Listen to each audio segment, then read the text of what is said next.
Distinguished chairperson of this inaugural session,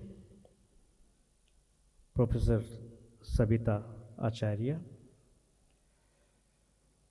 Shri S.C. Burman,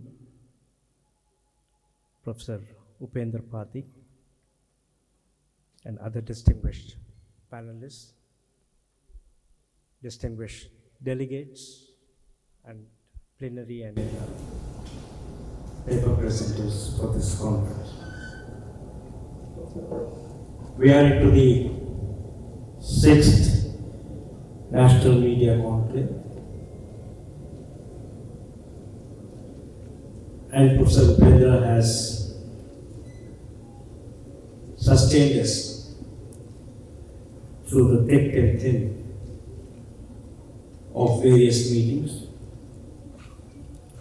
including having the conference during the difficult days of the pandemic.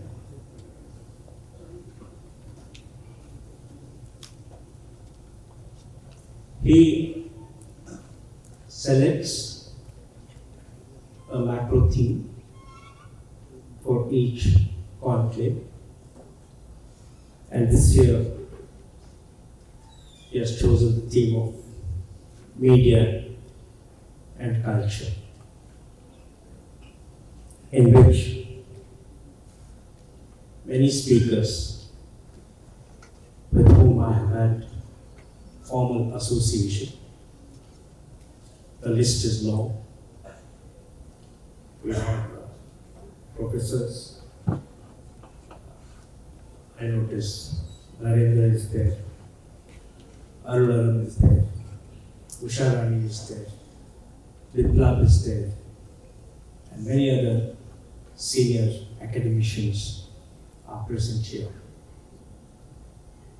While the main speakers are going to touch upon the broader issues of this topic from their own background, understanding, the paper presenters have all worked as an extension of the research and are going to present their views. Many plenary sessions and many panel sessions are at least available to us for the next 3 days. And definitely I'm sure that by the time we close the conclave, we will have a better and an enriched understanding of this subject. Media and culture has been a long debated issue, also a matter of concern for the people and the society. Culture is a living experience. And for academicians, it is the perspective that we try to offer on this topic. My memory goes back to the early 70s, when we were all students, and India was actively pursuing both a development discourse as well as a discourse of, in terms of geopolitical realities, the discourse of non-aligned. Many of you, at least the senior members here, might remember that the post-1976 debates on non-aligned news agencies pool and the subsequent International Commission for the Study of Communication Problems, the McBride Commission, for the first time in communication and media studies, posited a whole new reflection, I would say, new perspective, reflection on the cultural dimensions of communication and media. There were very strong arguments at that time about the growing media presence, not only in India, but many other developing countries, similarly placed with regard to their challenges about deprivation, about education, and many other sectors. Now, naturally, when media was being positive or was growing, there was a equal concern about the role and importance of technology. Satellite communication had not only been experimented with, had become a reality.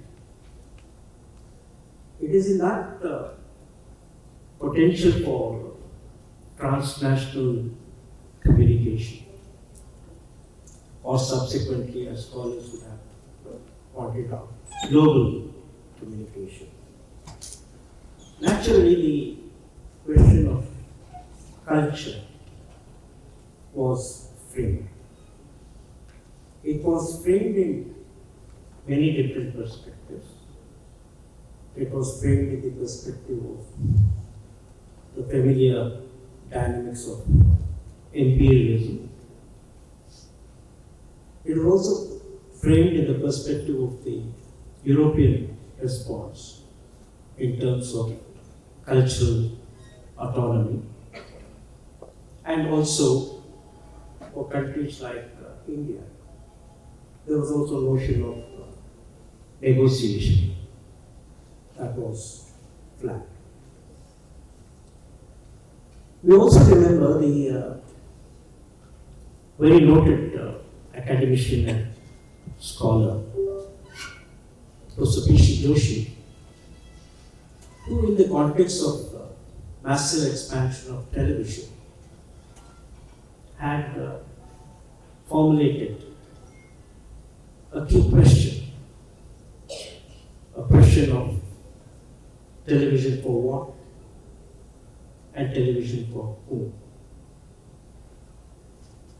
Now, there was no glorious and euphoric celebration of the medium in itself, but there was a reflection as to what the medium could do in the wake of its expansion. A lot of debates in India and elsewhere about responses with regard to domestic culture content as against the potential transmission of other cultures and other ideas. Today, when we look back at some of those debates, scholars might dismiss it as being very nostalgic or even romantic. But what has happened in the context of what presently scholars would refer to as the digital ecosystem? While scholars during the next 3 days will be definitely debating the definition and understanding of media, etc., etc., if you take the ecosystem, then you have many different versions and interpretations of culture. Very often, as it happened in the context of the pandemic, culture assumed a newer dimension. The whole contours of viewing culture and viewing dynamics changed significantly. The dwelling unit, whatever we call it as, became the hub of a new form of shifting cultural dimension. One might talk about the OTT phenomenon. Statistics and other facts are not so important as much as it trying to define its own pattern of distribution of content. So, when content gets distributed within the notion of, as many of the younger scholars are talking about, algorithms and predictions, whether those predictions and assumptions are a definition and inclination of culture is one important question that we may have to raise. Earlier, we used to critique different forms of content as driven by audience. Even now, that phenomenon persists, as some of the OTT management would say, but it manifests itself in different ways of preferences.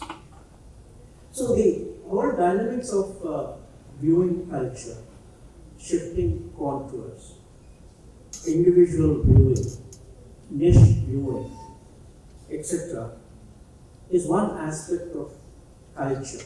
If culture is looked at as a living culture, one has to recognize that. Then, of course, there is the broader question of contextual responses to culture. Very often, as scholars, we don't come to agreement as to what culture is. Each one of us comes to the definition and understanding of culture from either our informed scholarship or our observation of what is happening in the society as a manifest change. Now, European scholarship particularly negotiated and defined culture in the what one would call it as the neo-Marxist perspective, and looked at the production and consumption of content and introduced the notion of, as some would understand, the hegemonic dimension. Whereas the North American perspective was heavily guided by the dynamics of production and consumption in the market and the global perspective. As opposed to this, there were continental responses to culture. Post 9/11 and the articulation of deconstruction and religious stereotyping and religious portrayal, the notion of deconstruction and Orientalism was also possible. India is a unique case because the short phase of India being swamped by essentially dominant Western content was not necessarily the case, because Indian television, good or bad, accepted the challenge and was in a position to domesticate its production and content. A large country, we had enough viewing audience, it was able to sustain. Now, in the digital ecosystem, there are 2 or 3 things that are happening. The binary between producer and consumer is no longer valid. The notion of the producer and consumer being one and the same, what we call as the prosumer, is the phenomenon of user-generated content that all of us are familiar with. When you have user-generated content and institutional content, the dynamics of both conflict and conflict resolution takes place. Like, for example, today, all content, digital or otherwise, is subjected to intense scrutiny, intense critique, and portrayals and representations are contentious. Now, what does the state have got to do is a very important question. The state, on the one hand, has to balance the conflicts, representation, portrayal. And all of you in this room know there have been several instances, particularly of film and film-based content, where the state has difficulty in negotiating the constitutional dynamics of freedom of expression as against the sensitivity of the audience.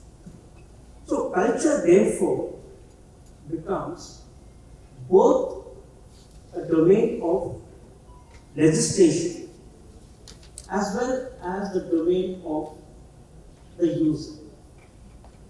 It is in the user domain that many societies are having serious problems. All of you know that social media is not social by connotation. It's a highly territorial, narrow, and clustered media ecosystem. Now, when you have such a scenario, the primordial notion of the society comes and overlays itself onto social media. It is in this contestation of social media that you see a lot of issues pertaining to fake content and many other measures have to be taken. There are debates about, for example, issues pertaining to shutdowns, etc., etc. There are issues pertaining to who is on the social media, who is not, and who decides whether somebody should be on the social media, etc. All have become issues in our thinking. So, from that perspective, narrowing down culture to a set of operational propositions, etc., may be a problem. The impetus for the digital media regulation content, to me, is a reflection of the cultural ground realities, international, dimensions, and national legislative and constitutional provisions. How it is going to lay out is not predictable. But what is predictable is the regulation and notion of content is definitely going to come, and it may promote or affect culture.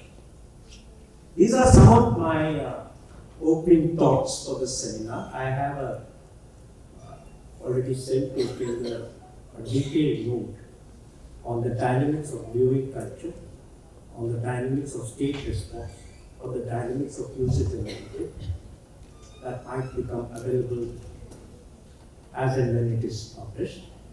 But I thought that I could bend my opening perspective so that we could have some kind of a reflection. I know all speakers come prepared with their baggage, including me, but the baggage can always be open and our minds can get newer perspectives on that. Once again, on this note, I particularly thank Shri Upendra Padi for his enthusiasm in bringing all of it. To me, for the past 6 years, this is one of the major national conclave where I see particularly youngsters coming from different parts of India and giving their perspective. So I would say that NFC is an equivalent of many national conclaves, and I wish him and his team the very best. I look forward to listening to some of our distinguished speakers in the plenary sessions and probably taking on some of the younger, better and newer perspectives from the paper readers during the course of this conference. Thank you very much for listening to me.